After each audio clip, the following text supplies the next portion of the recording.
Hello everyone. RRB pharmacist ఎగ్జామినేషన్కి ఒక రోజు గడువు ఉంది. ఈ ఒక రోజులో ఫార్మకాలజీ రిలేటెడ్ సబ్జెక్ట్స్లో మోస్ట్ ఇంపార్టెంట్ టాపిక్స్ ఏంటో ఈ వీడియోలో ఎక్స్ప్లెయిన్ చేస్తాను.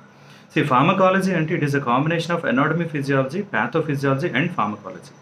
ఎనాటమీ ఫిజియాలజీలో ఇంపార్టెంట్ సిస్టమ్స్ ఏంటంటే స్కెలిటల్ సిస్టమ్. స్కెలిటల్ సిస్టంలో వచ్చే బోన్ నేమ్స్ అడుగుతూ ఉన్నారు ఎగ్జామినేషన్లో. అంటే మనకి స్కెలిటల్ సిస్టంలో యాక్సియల్ స్కెలిటన్, అపెండిక్యులర్ స్కెలిటన్ అని ఉన్నాయి. యాక్సియల్ స్కెలిటన్లో 80 బోన్స్, అపెండిక్యులర్ స్కెలిటన్లో 126 బోన్స్ ఉంటాయి. ఆ బోన్స్ నేమ్స్ గుర్తుంచుకోవడం ఇంపార్టెంట్. అంటే ఇప్పుడు మనకి క్రేనియం బోన్స్ ఒక 8 బోన్స్ అని, ఫేషియల్ బోన్స్ ఒక 14 బోన్స్ ఉంటాయి. అలాగే మిడ్ ఇయర్లో మనకి 3 బోన్స్ ఉంటాయి, మాలియస్ ఇంకా స్టేప్స్ అనేది చాలా చిన్న బోన్ హ్యూమన్ బాడీలో. ఇలాంటివి గుర్తుంచుకోవాలి. అలానే వెర్టిబ్రల్ కాలంలో మనకి సర్వైకల్ 7 బోన్స్ ఉంటాయి, థొరాసిక్ 12, లంబార్ 5, సాక్రల్ 1, కాసిక్స్ 1. ఇలాగ ఓవరాల్గా యాక్సియల్ స్కెలిటన్లో బ్రీఫ్గా వచ్చే బోన్స్ ఏంటి. అలానే అపెండిక్యులర్ స్కెలిటన్లో వచ్చే బోన్స్ ఏవి. కాలర్ బోన్ అంటే క్లావికల్, షోల్డర్ ప్లేట్ ఏమో స్కాప్యులా, స్టర్నమ్ ఏమో మన ఈ చెస్ట్ బోన్ అని అంటారు. ఇలాంటివి గుర్తుంచుకోండి. అండ్ దెన్ టోటల్గా 12 pairs ఆఫ్ రిబ్స్ 24 ఉంటాయి. ఇవి యాక్సియల్ స్కెలిటన్లోనికి వస్తాయి. అపెండిక్యులర్ స్కెలిటన్లో ఈ లిమ్స్, మన చేతులు కాళ్ళు వచ్చే బోన్స్. చేతిలో అయితే ఈ షోల్డర్ దగ్గర వచ్చే బోన్ ఏంటి, radius ulna, humorous, carpals, metacarpals, phalanges, ఇలాంటివి గుర్తుంచుకోవాలి. అలానే లెగ్స్ విషయానికి వస్తే ఫీమరు, టీబియో ఫిబ్యులా, పటెల్లా, టార్సల్స్, మెటాటార్సల్స్, ఫాలెంజెస్, ఇలా ఓవరాల్గా 126 ఉంటాయి.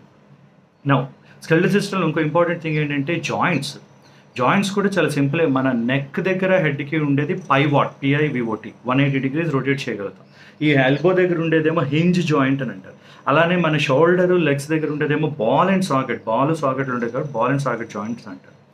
కార్పెల్, మెటాకార్పల్స్కి ఏమో సాడల్ జాయింట్స్, మెటాకార్పల్, ఫాలెంజిల్స్కి ఏమో కాండిలాయిడ్ జాయింట్. గ్లైడింగ్ జాయింట్ ఏమో ఈ కార్పెల్ బోన్స్కి ఉండేది, లెగ్ దగ్గర ఉన్న టార్సల్ బోన్స్కి ఉండేది గ్లైడింగ్, స్లైడింగ్ జాయింట్ అని అంటారు. ఇలా బ్రీఫ్గా జాయింట్స్ ఏంటి చూసుకోండి. అలా మనకి ఫైబ్రస్, కార్టిలేజియన్స్, సైనోవియల్ జాయింట్స్ అని ఉన్నాయి.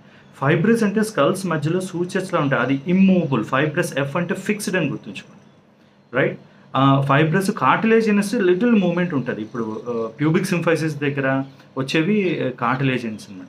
సైనోవియల్ ఇప్పుడు నేను చెప్పిన 6 types of bones, pivot joint కానీ, బాల్ అండ్ సాకెట్ జాయింట్ కానీ, ఇలా బ్రీఫ్గా ఓవరాల్ ఐడియా కొంచెం రిఫర్ చేసుకోండి. తర్వాత cardiovascular system, central nervous system, hormones, ఇవి ఇంపార్టెంట్ ఎనాటమీ ఫిజియాలజీ. కార్డియోవాస్కులర్ సిస్టంలో మనకి బేసికల్గా హార్ట్లో ఛాంబర్స్, సర్క్యులేషన్, పల్మనరీ సర్క్యులేషన్ ఏంటి, సిస్టమిక్ సర్క్యులేషన్ ఏంటి, important veins and arteries names ఏంటి, ఇప్పుడు అయోటిక్ ఆర్టరీ, అట్లాంటివి ఇంపార్టెంట్ అన్నమాట. అలానే వాల్వ్స్, ట్రైకస్పిడ్ వాల్వ్ ఏంటి, బైకస్పిడ్ వాల్వ్ ఏంటి, ఇవి కొంచెం ఒకసారి బ్రీఫ్గా అవుట్లైన్ చూసుకోండి ఎనాటమీ విషయంలో. ఫిజియాలజీ విషయంలో బ్లడ్ ఫ్లో ఎక్కడికి ఎలా వెళ్తుంది ఇవన్నీ. అలానే బ్లడ్ సెల్స్ కూడా ఇంపార్టెంట్. మనకు red blood cells, white blood cells, platelets ఉంటాయి. అయితే వైట్ బ్లడ్ సెల్స్లో చాలా క్లాసిఫికేషన్ ఉంది. అంటే వైట్ బ్లడ్ సెల్స్లో మళ్ళీ మనకి గ్రాన్యులోసైట్స్లో ఎగ్రాన్యులోసైట్స్ అని, గ్రాన్యులోసైట్స్లో మళ్ళీ వచ్చేవేంటి, ఎగ్రాన్యులోసైట్స్లో వచ్చేవేంటి, ఇవన్నీ బ్రీఫ్గా ఒకసారి చూసుకోండి. కార్డియోవాస్కులర్ సిస్టంలో ఇది అవుతుంది. సెంట్రల్ నర్వస్ సిస్టంలో most important brain functions, anatomy physiology. అంటే brain stem, cerebellum, cerebral cortex and then diencephalon, ఇలా డివైడ్ చేశారు. డయన్సెఫలాన్లో మనకి హైపోథాలమస్, ఎపిథాలమస్, థాలమస్ వస్తాయి. ఇండివిజువల్ పార్ట్స్ ఏంటి, మోస్ట్ ఇంపార్టెంట్ 2 parts ఉన్నాయండి. మెడుల్లా అబ్లాంగేటా ఒకటి బ్రెయిన్ స్టెమ్లో వస్తుంది, హైపోథాలమస్ ఒకటి. ఇవి మేజర్ ఫంక్షన్స్ క్యారీ అవుట్ చేస్తాయి. మెడుల్లా అబ్లాంగేటాలోనే మీకు కార్డియోవాస్కులర్ సెంటర్, రెస్పిరేటరీ సెంటర్ ఉంటుంది. Hypothalamus controls autonomic nervous system, circadian rhythms, hormones, ఇవన్నీ హైపోథాలమస్ కంట్రోల్ ఉంటాయి. ఇవి ఇంపార్టెంట్ థింగ్స్. మిగతావి CNSలో జనరల్గా న్యూరో ట్రాన్స్మిటర్స్ ఏంటి, లేదా న్యూరాన్లో పార్ట్స్ ఏంటి, dendrites, cell body, axon, neuro transmission ఎలా జరుగుతుంది, ఇవి ఇంపార్టెంట్. హార్మోన్ సిస్టంలో యాజ్ ఐ టోల్డ్ యూ అది కొంచెం పెద్దదిగా ఉంటుంది, కానీ బ్రీఫ్గా మీరు అవుట్లైన్లో చదవాలి. ఎడినో హైపోఫైజియల్, ఈ పిట్యూటరీ గ్లాండ్ నుంచి ఏవేవి వస్తాయి, ఏం జరుగుతుంది, టార్గెట్ ఆర్గన్ ఏంటి, ఇవి తెలుసుకోండి.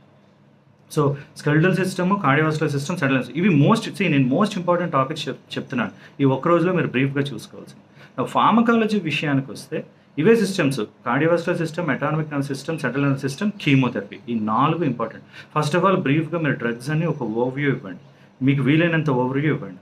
గ్యాస్ట్రోఇంటెస్టైనల్ ట్రాక్లో కూడా ఓన్లీ డ్రగ్స్ వరకు చదువుకుంటే సరిపోతుంది ఓవరాల్గా. కీమోథెరపీ, కార్డియోవాస్కులర్ సిస్టమ్ నుంచి ఎక్కువ క్వశ్చన్స్ వచ్చే అవకాశం ఉంటుంది యూజువల్గా. యాంటీబయాటిక్స్ అని కానీ, anti cancer drugs, anti viral drugs, ఇవన్నీ.